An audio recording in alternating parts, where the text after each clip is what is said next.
And then actually started Langdale Sunday School, which first met in their home at Appleby Gardens, just down the road here, before moving to Harley Hill School when they outgrew their house. And a note from Elaine here, she recalls that on one occasion the caretaker did not unlock the gate. So Len said, let's crocodile walk round to Elaine and Brian's house, which was just around the corner. Soon we had about 35 to 40 children in our living room and up the open plan staircase. No health and safety, you know. What times we had over those special years we've highlighted. Len served as an elder at Langdale Church during the early challenging years, which helped us to lay good foundations for the future. Len was very special to Elaine and I for most of our married years. Today we thank God for our dear friend and brother. And miss him greatly. And then Dick and Gladys, they're here somewhere, is that right? Yep, okay. So they say, I think it's maybe Gladys, as soon as we arrived at the fellowship at Langdale Church in 1970, so we moved on a little bit, then befriended us. The first Sunday we went by bus to Harley Hill School on this estate for the Sunday school, and to Creasy Hall for the services. Before this was opened in 71, we met in places in town. Then took us home with our three boys in his Morris Traveller, all packed in, and no seatbelts in those days. We became good friends with Len and Silver, and by 1973 each family had 4 children. When we went to each other's houses for Sunday lunch, it was like a party. The catering was done by the dozen, and it's the same today at the back end. As the years passed, the Mugridge family remained special. Later, Dick regularly used to join Len at his flat for a cuppa after the evening service, until Len moved to be nearer Katie and Andrew.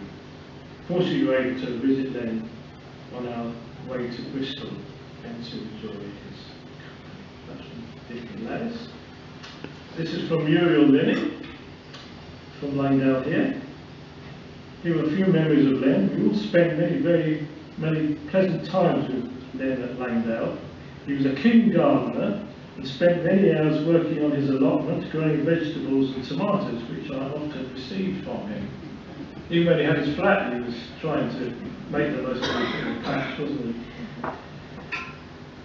We had good chats about the land, and even discussed the need for a well-allotted horse manure, which I take was a hint because she said, I occasionally supplied this.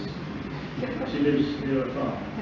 Len loved flowers too, and loved the gardens when church outings took us to one of these. The monthly lunches, which became known as Len's Ladies' Lunch, took place in a home of the hostess when invited,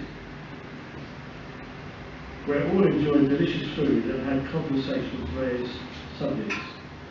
Len had a lovely laugh as well.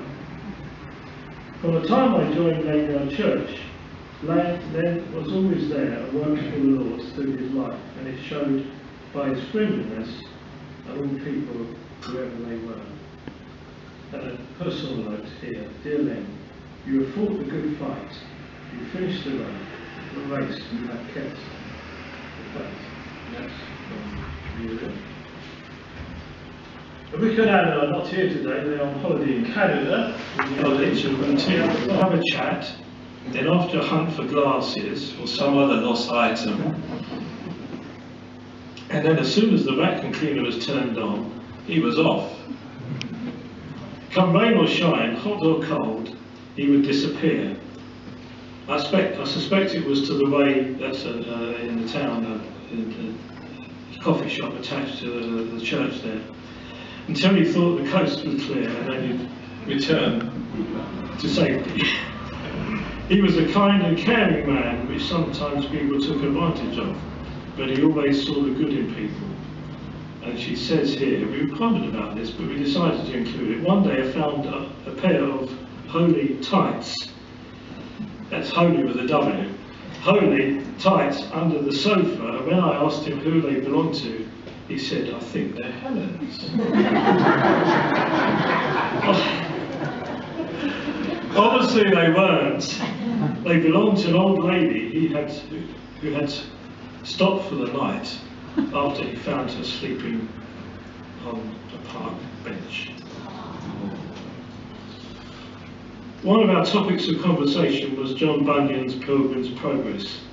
This was one of my, Jan says, was one of my father's favourite books, so I was well acquainted with it. Now, like Pilgrim, you have safely crossed the river into glory land.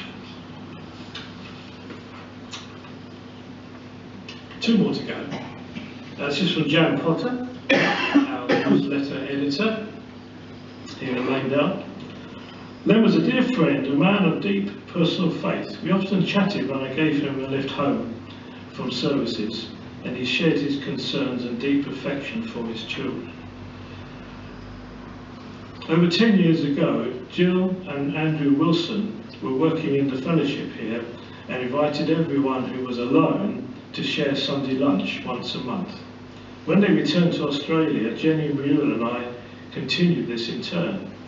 And Len was the only gentleman, so we called ourselves Len's Ladies Who Lunch. He would gladly lead us in prayer and always enjoyed his lunch. That's from Jan Potter, and the last one is from Australia. This same Andrew and Jill Wilson, who were here as church workers until about 7 years ago, have sent this message from Australia. Even though we only knew Len for a few short years, when he was about 80 years old, he was a remarkable man in all the ways that a Christian should be. We mused about this bit as well. He was humble and tidy in his ways. I reckon that was after Jan had been to sort out. You don't mind me adding bits, do you? I might be in trouble afterwards, but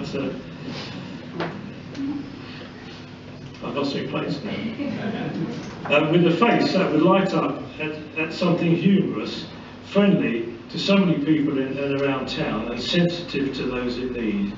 And I've underlined this bit. He was, above all, faithful to Christ, whether in trying to tell others the gospel, or in meeting up with others for prayer, or in his fellowship with other Christians. He will deserve his well done, good